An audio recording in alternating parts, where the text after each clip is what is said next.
Un caffè con l'esperto è offerto da Birra Antoniana e Uno Magazine.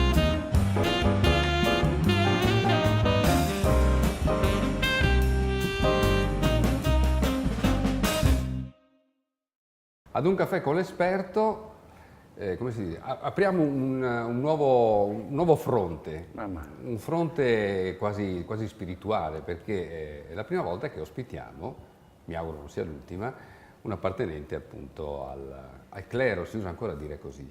Beh, è un termine tecnico, Perfetto. Uno che è ordinato in sacris, per stare con i termini tecnici, Molto bene. appartiene al clero. Abbiamo Don Cesare Contarini, che è attualmente rettore del Collegio Barbarigo di Padova. Sì. E lo dico per i telespettatori, noi ci daremo del tu perché ci conosciamo da tantissimi anni, Sì. purtroppo per fortuna. A me non dispiace, a te non dispiace. averti conosciuto, Bene, quindi diciamo che le premesse sono buone.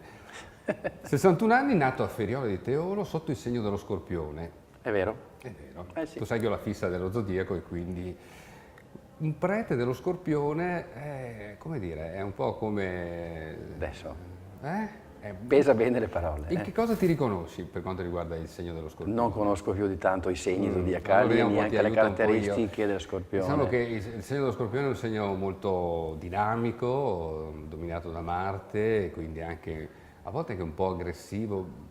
Ti capita a Allora, volte di essere... non sono un tipo bellicoso, non amo la guerra né le armi e sono determinato nelle cose che sono chiamato a fare e quindi a volte ci può essere una aggressività che nasce dalla passione per le cose che mi piacciono e che vorrei condividere e realizzare insieme con gli altri. La caratteristica dello Scorpione è guidare gli altri.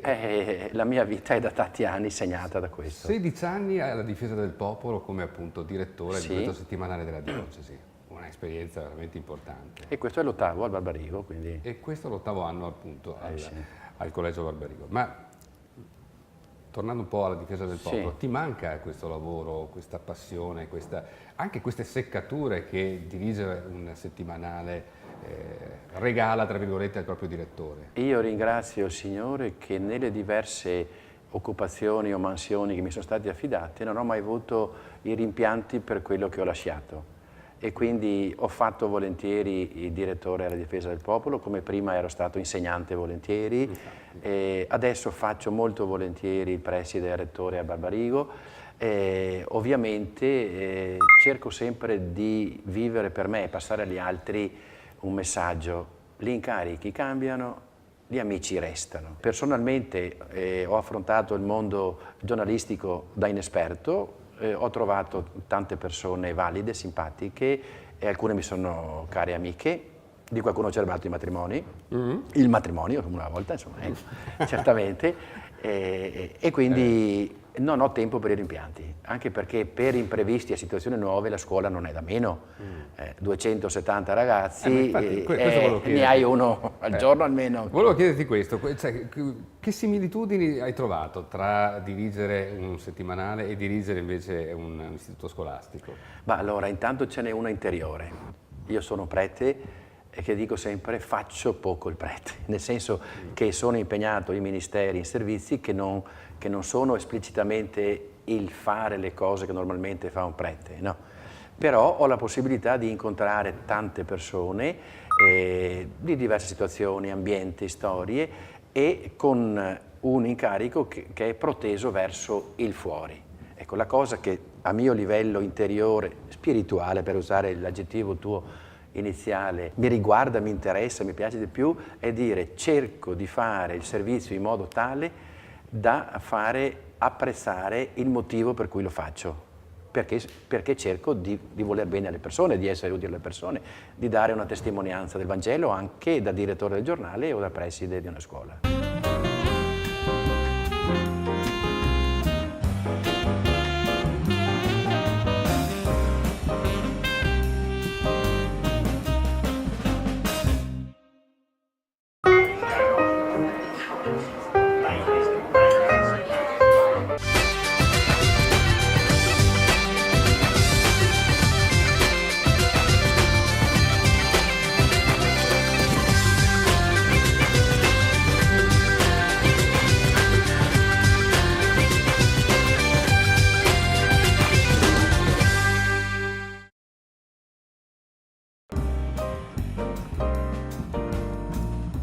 Salve, sono Claudio Campagnolo, vi aspetto tutti i giorni con il mio nuovo programma, Un caffè con l'esperto. Lo realizziamo qui, alle mie spalle, nello studio televisivo più bello di Padova, la Sala Bianca del Caffè Pedrocchi.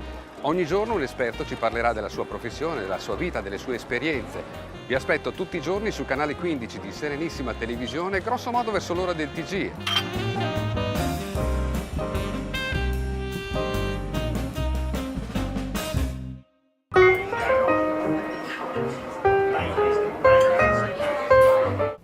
Ti devo fare una domanda scomoda. Per chi magari non conosce la realtà del Collegio Barbarigo, perché l'ha vista da fuori o per qualcuno che l'ha frequentato, che è arrivato a Padova da poco. C'è questa immagine, c'è fisso questo luogo comune forse, no? Che fosse un po' l'istituto dei ragazzi di buona famiglia, magari che avevano poca voglia di studiare e che utilizzavano appunto questo istituto per adempiere ai loro compiti scolastici. Quanto c'è di vero e quanto invece è leggenda metropolitana? Beh, per il passato c'è una certa parte di leggenda metropolitana, no? Che spesso è costruita sui contrasti campanilistici tra una scuola e l'altra, tra i ragazzi che da una parte all'altra si fanno i confronti.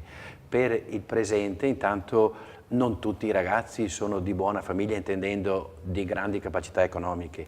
Noi abbiamo ospitato e ospitiamo, accolto e portato ai traguardi dei diplomi anche ragazzi di famiglie umili, normali, che per ragioni diverse hanno scelto la nostra scuola cercando un plus educativo che siamo in grado di dare. Tra questi, cioè tra tutti, c'è una quota, una buona maggioranza di ragazzi che vogliono studiare, impegnarsi e già hanno una proiezione all'università, all'estero, oppure in certe situazioni anche belle, stimolanti, e qualche altro che studia meno, ma credo siamo dentro nella media dei giovani di adesso. Quando mi arriva qualche ragazzo da qualche altro liceo cittadino, non è che arrivi sempre il più preparato della classe. A volte arrivano anche ragazzi meravigliosi che avevano solo il problema della serenità. Tu dai un po' di serenità di lavoro e poi loro viaggiano e sono fantastici, no? Però lì... E questo è un aspetto che voi curate particolarmente. Certo, perché... Proprio per la vostra missione in un certo senso. Io trovo il senso di fare il prete su una scuola, certo, se do un plus di educazione, di cuore, di cura personalizzata per ogni ragazzo.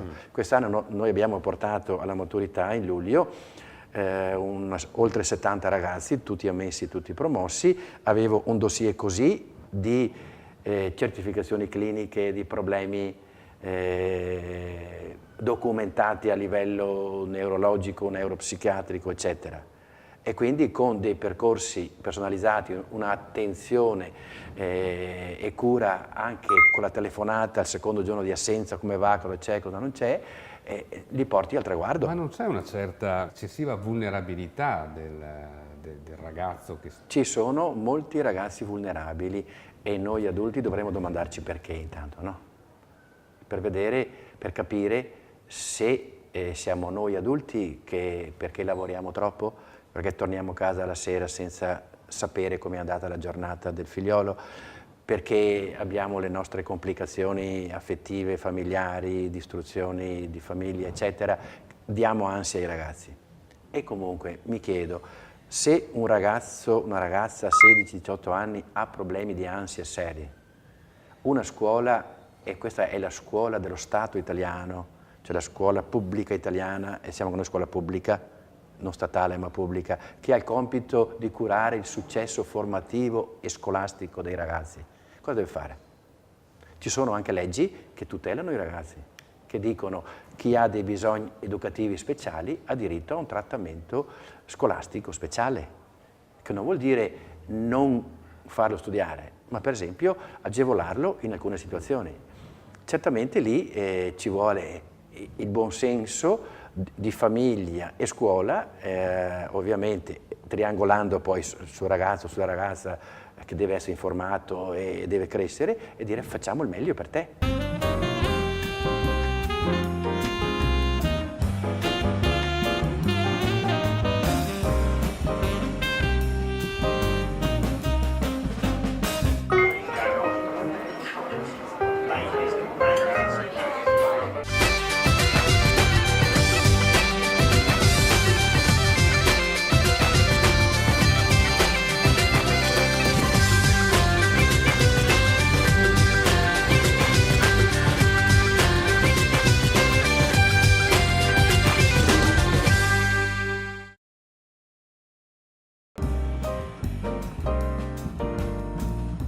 Salve, sono Claudio Campagnolo, vi aspetto tutti i giorni con il mio nuovo programma, Un caffè con l'esperto. Lo realizziamo qui, alle mie spalle, nello studio televisivo più bello di Padova, la Sala Bianca del Caffè Pedrocchi. Ogni giorno un esperto ci parlerà della sua professione, della sua vita, delle sue esperienze. Vi aspetto tutti i giorni sul canale 15 di Serenissima Televisione, grosso modo verso l'ora del TG.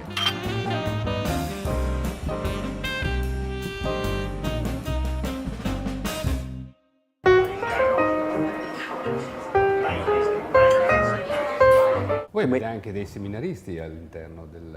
Noi nelle scuole superiori abbiamo circa 8, 10, 12 seminaristi a seconda delle annate, insomma. Perché c'è questa crisi delle vocazioni? Bah, credo sia un fenomeno che si può riscontrare facilmente in tutto il mondo occidentale, dove la tradizione cristiana non basta più a, diciamo così, a controbattere le spinte della secolarizzazione, che è molto forte, no? Una volta si facevano molti percorsi e anche scelte portati quasi dalla tradizione, adesso devono essere personalizzate. Se i genitori fanno fatica a dare certi valori ai ragazzi, evidentemente neanche passa in mente che ci si può anche consacrare alla vita religiosa, alla vita sacerdotale, missionaria, eccetera. Poi il Signore fa le sue sorprese, chiama anche inaspettatamente, tu ma come hai i numeri... la tua chiamata, ad esempio? Io sono uno di quelli della vecchia guardia. Io quando ho fatto la prima comunione, o quasi, mi sono sentito chiamato e facevo le prime classi elementari, poi alla fine della quinta elementare ho deciso di andare in seminario. E poi hai seguito il percorso? E poi ho seguito il percorso, ma per dimostrare che è stata una scelta liberissima, sì, e non c'è stato. Sì. Siamo partiti in 75. Sì. Dimmi quanti... Eravate giovani, belli e forti, in 5. In 4 siamo arrivati. Ho sbagliato. In 4 siamo arrivati. Don Cesare Contarini, Sì. 30 anni quest'anno dalla morte di Goffredo Parise, uno scrittore, giornalista, un poeta, l'autore tra l'altro di Il Prete Bello. Prete Bello, da cui è stato tratto anche un film celeberrimo, girato proprio qui a Padova, interpreti Marcello Mastroianni e Sofia Loren, un prete che si innamora di una donna. Non era Il Prete Bello il titolo Non era Il Prete Bello? del film, mi pare di no? No, mi pare proprio di sì. Sì. Comunque lo verificheremo, lo faremo passare con i sottotitoli. Che ne pensi del matrimonio? Secondo te è un'opzione che potrebbe riguardare il futuro della tua categoria? Allora, io penso che non ci saranno i preti sposati, ma gli sposati che possono farsi preti, come già esiste per la Chiesa cattolica di rito bizantino anche in Italia. Tu vai giù in Calabria, nelle comunità arbresce cosiddette, cioè quelle degli albanesi che sono venuti in Italia per fuggire dai ottomani, eccetera, eccetera, eccetera, loro hanno mantenuto il rito bizantino, cioè quello in cui si parla in greco ancora, e hanno anche il diritto bizantino in cui i preti possono sposarsi. Quindi loro sono cattolici come me, come te spero, come tutti quelli che ti ascoltano, e loro possono anche essere sposati. Prima si sposano e poi sono ordinati preti, non il contrario. Cioè quindi i preti non si sposano, ma i sposati possono diventare preti. Quindi è un'opportunità. Come è con il diaconato già nella Chiesa cattolica latina, che noi siamo... No. Abbiamo già sforato, ma pochi secondi, un ricordo a cui tu sei particolarmente legato. Guarda, ho portato questo che è il nostro yearbook dei ragazzi di scuola, e questa foto che abbiamo fatto recentemente perché abbiamo insieme festeggiato 5 25esimi di miei amici sposati tutti 25 anni fa. E ancora sposati. E ancora sposati. C'era anche una sesta coppia che invece non è arrivata. Ecco. Per dire questo, non voglio esibire nulla, ma per dire quanto per me la vita è fatta di relazioni e di persone. Qui dentro ci sono le foto di quasi tutti i ragazzi che erano l'anno scorso evidentemente a scuola, no? E qui ci sono amici, alcuni dei quali non ci si vedeva da un pezzo, ma loro hanno chiesto di fare insieme. Ecco, io sono convinto che la vita in qualsiasi occupazione sia impegnata vale se è relazione, se è rapporto con le persone, se è sincerità, se è aiuto reciproco. Grazie a Don Cesare Contarini, rettore Grazie del a te. Collegio Barbarigo di Padova. E buon anno a tutti, scolastico intendo, evidentemente.